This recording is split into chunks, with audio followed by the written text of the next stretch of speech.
दोस्तों, मैं आपको एक बात बताना चाहता हूं जो हमारे सनातन धर्म के अंदर बेसिक सिद्धांत है और हमारी भारतीय मूल्यांकन में भी सही उतरता है कि किसी बच्चे के संस्कार उसकी माता ही उसके अंदर पैदा करती है।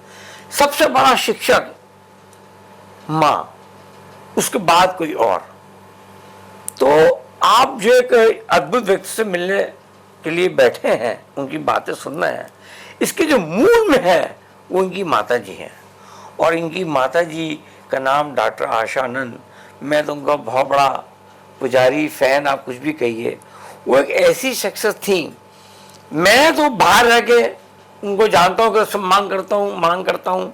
आज उस दुनिया में नहीं है, उनकी मैंने संघर्ष की गाथा भी देखी है, लेकिन उनके सुपुत्र से मैं आपको सुनवाता हूँ कि इनकी माता डॉक्टर आशानंद जी के वो एक बहुत बड़ी आर्टिस्ट थी, ड्राइंग पेंटकार थी। वो चीज़ एक अलग हो गई।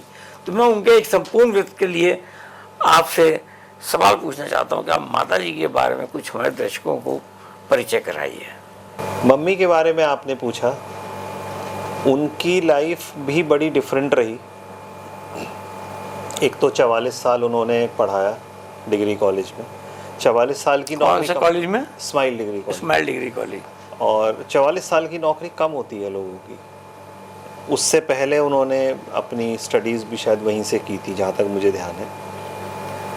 बहुत अच्छी आर्टिस्ट थी, फाइन आर्ट्स पढ़ाती थी, 30 से ऊपर PhDs उन्होंने गाइड की थी। पेंटिंग तो ऐसी करती थी, जैसे आपने ही बताया, कि शायद अच्छे आर्टिस्ट, मतलब मेरी मदर है, मैं इसलिए नहीं कह रहा, मगर पेंटिंग्स में उनका तोड़ नहीं था। और मैं उनकी एग्जीबिशन भी देखी हुई मैंने। खासकर अगर आप पोर्ट्रेट देखें, क्योंकि पोर्ट्रेट ही पढ़ाती थी, उनका बनाया हुआ पोर्ट्रेट ऑलमोस्ट फोटोग्राफ लगता था, लगभग। चलो, ये तो एक अलग चीज़ हो गई। एक संघर्ष बड़ा उन्होंने किया और बड़ी पॉजिटिव उसमें।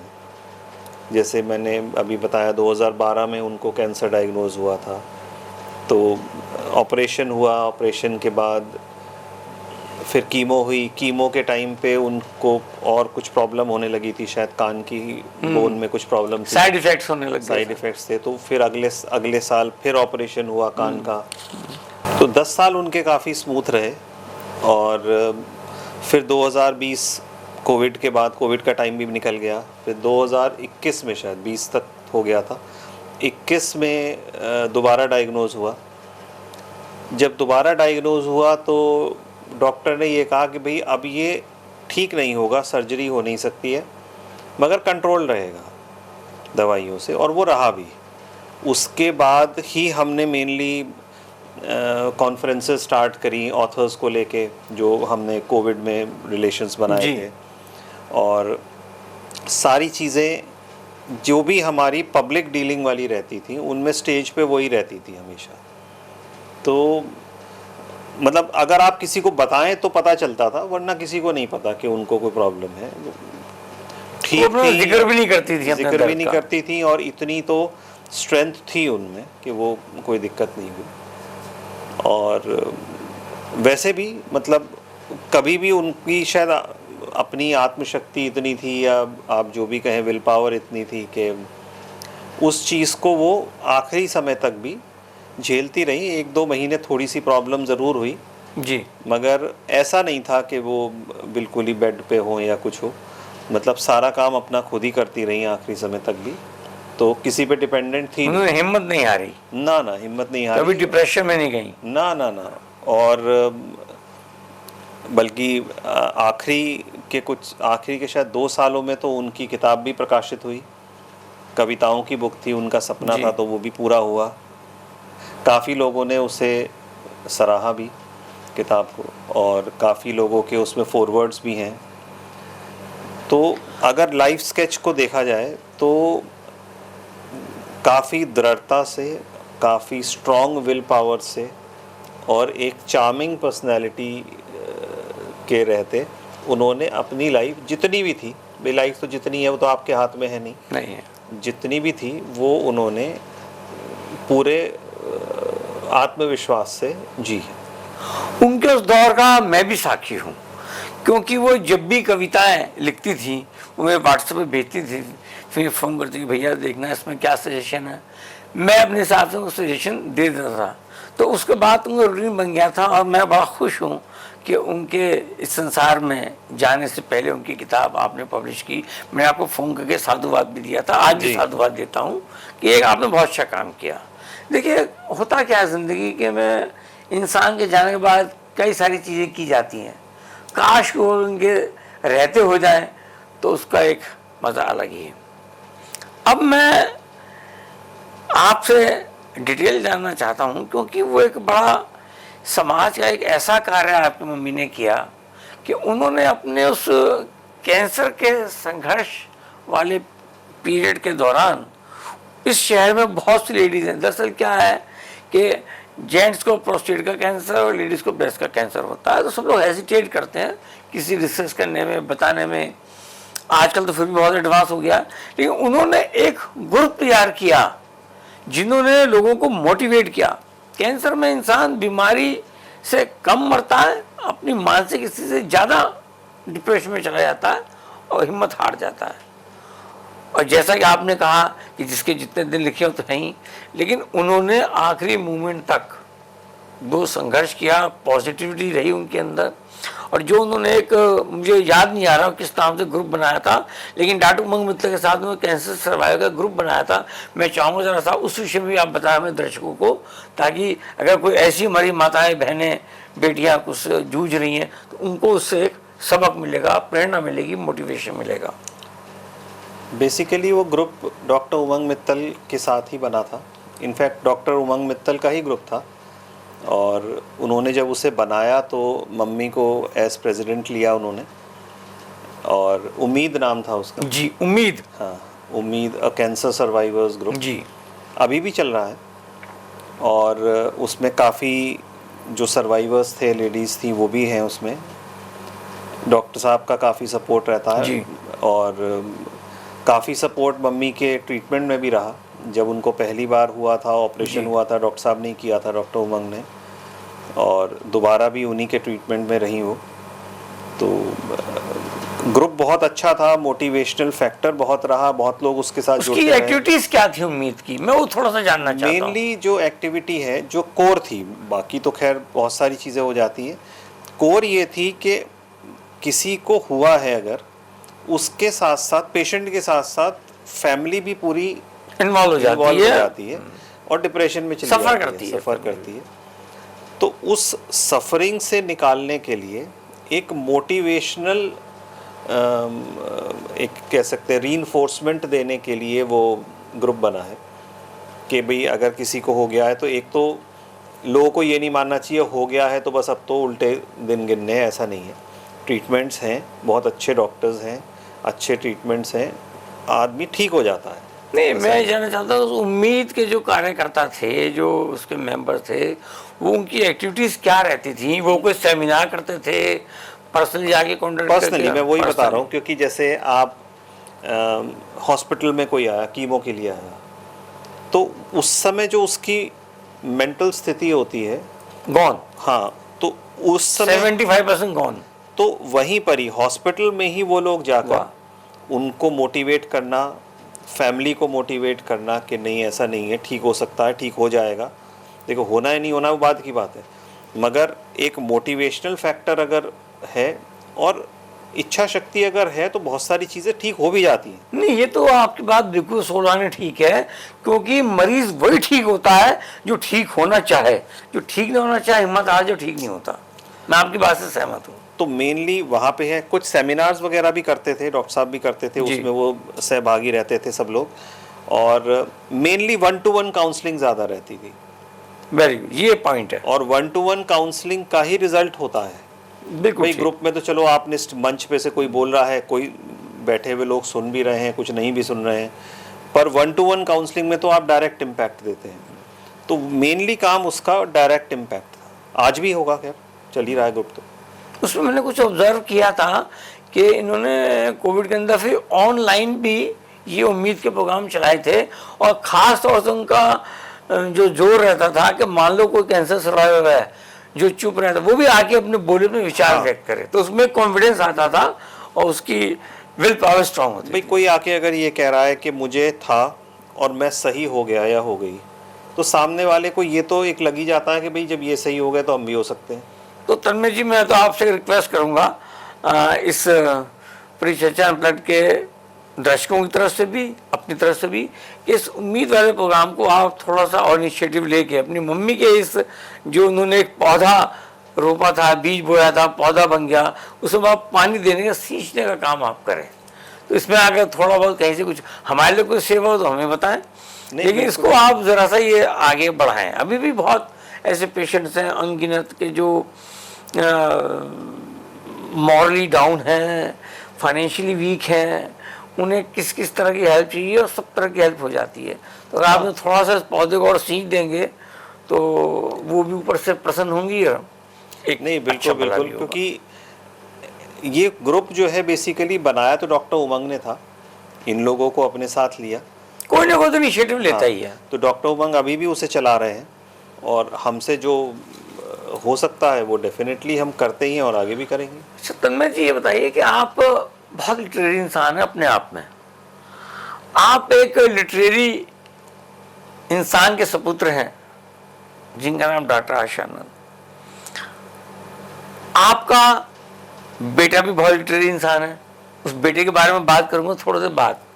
लेकिन मैं ये जानना, आप लिटरेरी इंसान को प्रमोट भी बहुत करते हैं, पब्लिशिंग के काम में भी हैं। मैंने ये भी ऑब्जर्व किया कि आपका पब्लिशिंग के काम में एक क्वालिटी ऑफ वर्क है जो आजकल नहीं है। अभी जो पीछे आपने जिक्र किया कि इंसान लिख देता है लेकिन बिकती नहीं है, बिकती नहीं है, बिकती नहीं। कई लोग तो उन्हें फ्री की चाहिए, वो लेके पढ़ते भी नहीं, खाली अपनी वो लाइब्रेरी सजाने के नाम पे रख देते हैं। लेकिन मैंने तो वो दौर देखा है, वेद प्रकाश शर्मा मेरा बचपन के दोस्त है, वेद प्रकाश शर्मा बचपन के, और आपकी जगह बता दो वेद प्रकाश शर्मा की डेथ भी कैंसर से हुई थी, पता है, और उसका डायग्नोज भी मैंने किया था। मैं उसका फिर कभी करूँगा, लेकिन वो उसकी याद आती ही मैं इमोशनल हो जाऊँगा। लेकिन उस व्यक्ति के कई नंबर पे पिक्चर बनी, आने से पहले लाइन लगती लोगों की, वो दौर था। उस वक्त इतनी मार्केटिंग की जरूरत नहीं थी, लेकिन आज का युग, आपने बिल्कुल न सही पकड़ी है, आज का युग मार्केटिंग का है। आप अगर एक दफ़ा उसकी मार्केटिंग कर देते हैं, ब्रांड कर देते हैं, तो वो फिर होता है। मैं समझता हूँ कि यही आपकी सफलता का राज भी है। मैंने देखा कि आप हर काम को थोड़ा सा प्लान करके चलते हैं, ये एक अच्छी बात है। तो आप खुद लिटरेरी हैं, लिटरेरी पर्सनैलिटीज़ को आप प्रमोट करते हैं, आप और क्या सोचते हैं कि इसमें और, क्योंकि मैंने देखा आज की युवा पीढ़ी का रुझान लिटरेरी की ओर से ख़त्म हो चुका है। हमारा यूथ लिटरेरी कल्चर की ओर बढ़े, वेस्टर्न कल्चर छोड़ के। इसके लिए अगर आपके मन में कोई सुझाव है, कोई बात है, तो वो हम बताएं। देखिए, मैंने जैसे आपने कहा भी लाइब्रेरी मेरी है, मैंने किताबें शुरू से पढ़ी हैं, बचपन से पढ़ी हैं। लोग किताब क्यों नहीं पढ़ते हैं? कुछ लोगों का तो इंटरेस्ट नहीं होता, बिल्कुल भी नहीं होता।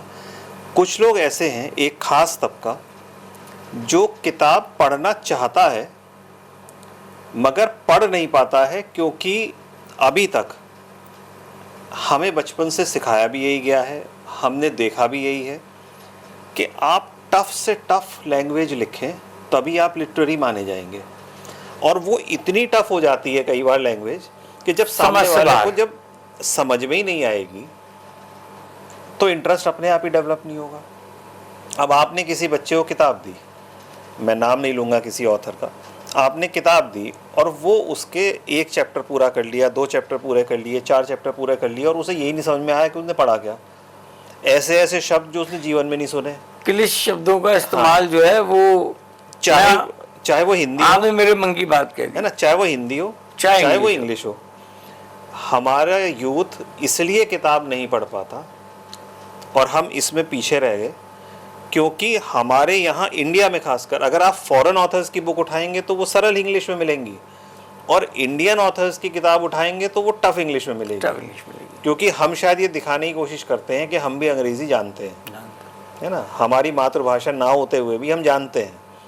और जो हमारी मातृभाषा है उसे हम ऐसे लिखेंगे कि दूसरा आदमी कहे यार ऐसी मातृभाषा से फायदा क्या जो समझ में ही नहीं आ समझ रही। में नहीं आया। तो इंटरेस्ट वहां से खत्म होना शुरू हो जाता है। हम लोग जो अब आजकल लेकर चल रहे हैं, हम एडिटिंग करते हैं किताब की या ऑथर को गाइड करते हैं, दोनों ही केसेस में ये खास ध्यान रखा जाता है कि लैंग्वेज कम से कम सिंपल हो, जो रीडर पढ़ रहा है उसका इंटरेस्ट डेवलप हो पढ़ने में। अब आपने मेरे बेटे का जिक्र किया, वो फॉरेन ऑथर्स की बुक सारी पढ़ता है जो मैं पढ़ता हूँ। लैंग्वेज इजी है तो वो कंसेप्ट समझ में आते हैं, आसानी से पढ़ लिया जाता है। बहुत सारे इंडियन ऑथर्स ऐसे हैं जिनकी किताब में अगर उसे दूंगा मुझे ही नहीं समझ में आती तो उसे कहाँ से आएगी, इतने टफ इंग्लिश के वर्ड्स हैं। तो हमने बेसिकली खुद अपने यूथ को लिटरेचर से दूर किया है।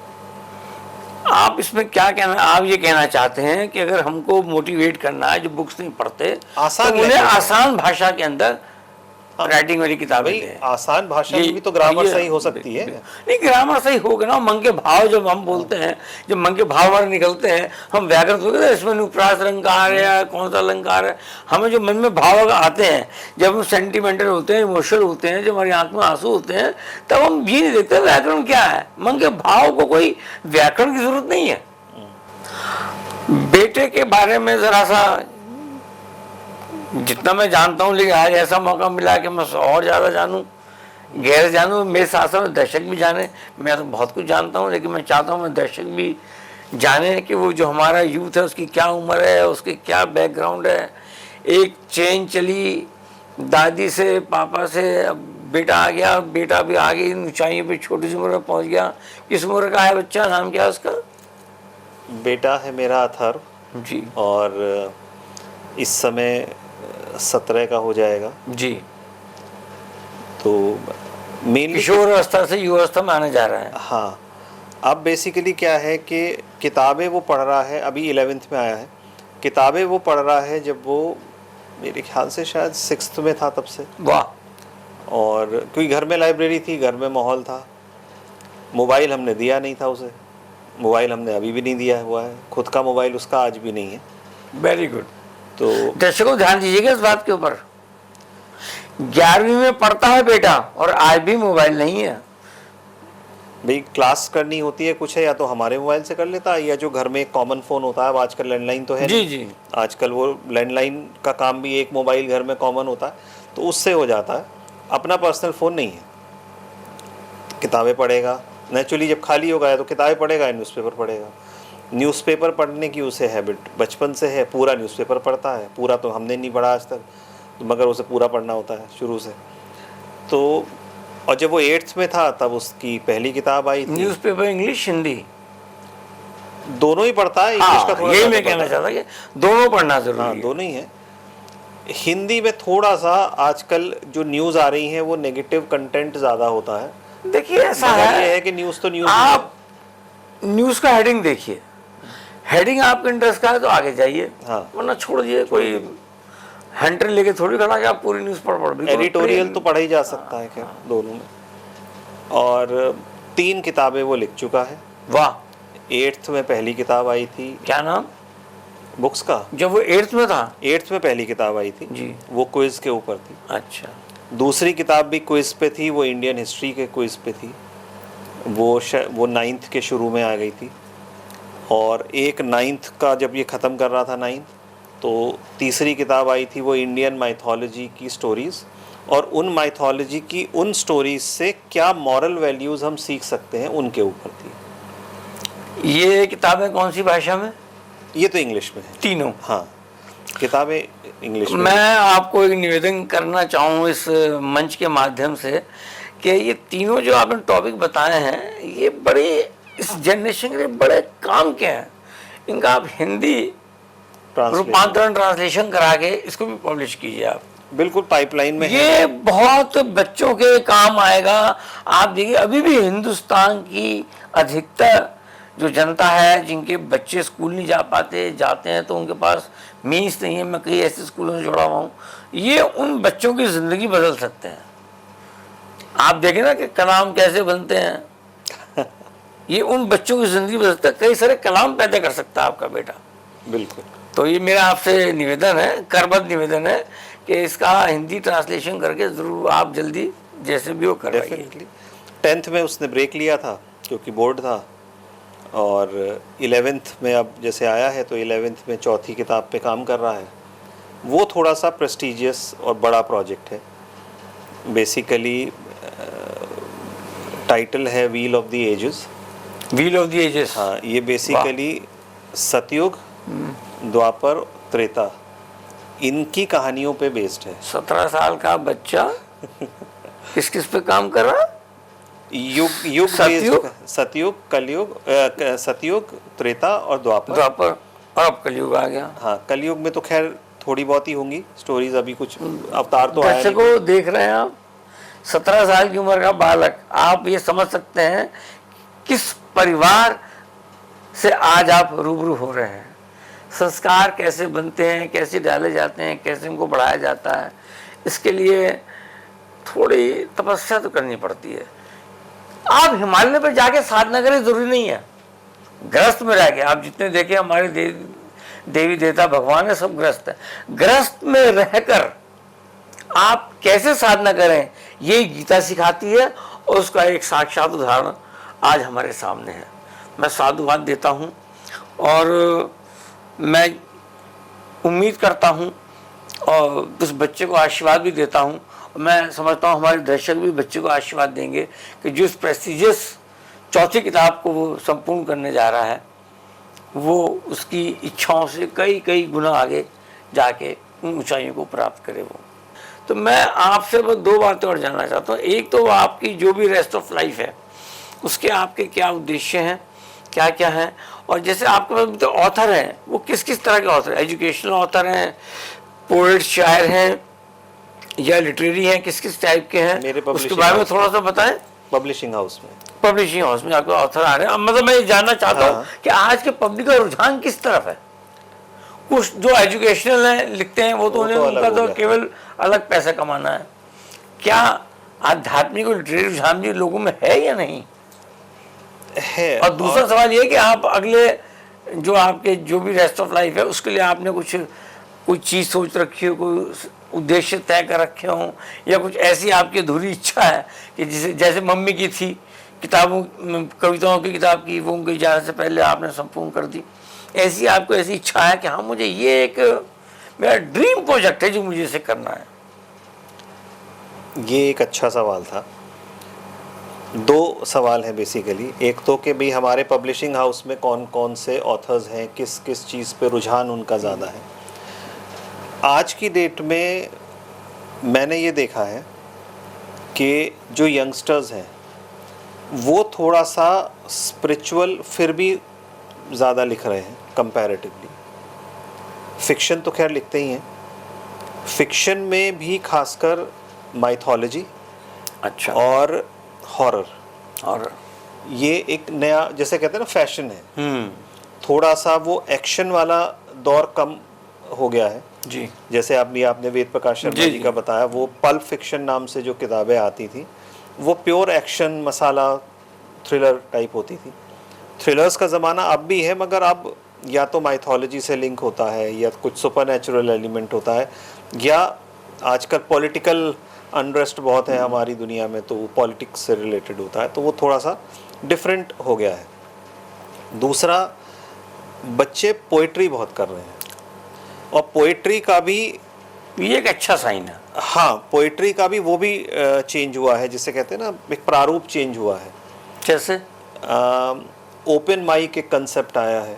हालांकि वो ओपन माइक जो कंसेप्ट है वो है वैसे ही जैसे हमारे यहाँ मुशायरे और कवि सम्मेलन होते थे जी, मगर उसी का ही आप मॉडर्न रूप मान लीजिए कि भाई आप माइक पे खड़े हैं, माइक पे खड़े होकर आप चाहे इंग्लिश में सुना रहे हैं, हिंदी में सुना रहे हैं। ओपन माइक पोइट्री एक नया कंसेप्ट आया है, और भी बहुत सारे इनोवेटिव और क्रिएटिविटी। जैसे हम पहले आर्ट में देखते थे ना कि आपको कोई पेंटिंग बनानी है तो आपने कलर्स मिक्स एंड मैच कर दिए या टेक्निक्स बहुत सारी यूज़ कर दी, तो यही चीज़ जो है अब आजकल पोइट्री में खासकर, और लिटरेचर में भी, लिटरेचर पे भी मैं अभी बताऊंगा, मगर पोइट्री में आजकल एक्सपेरिमेंटेशन बहुत ज़्यादा है, लिखने में भी और बोलने में भी। ये एक अच्छा संदेश है, बहुत अच्छा है।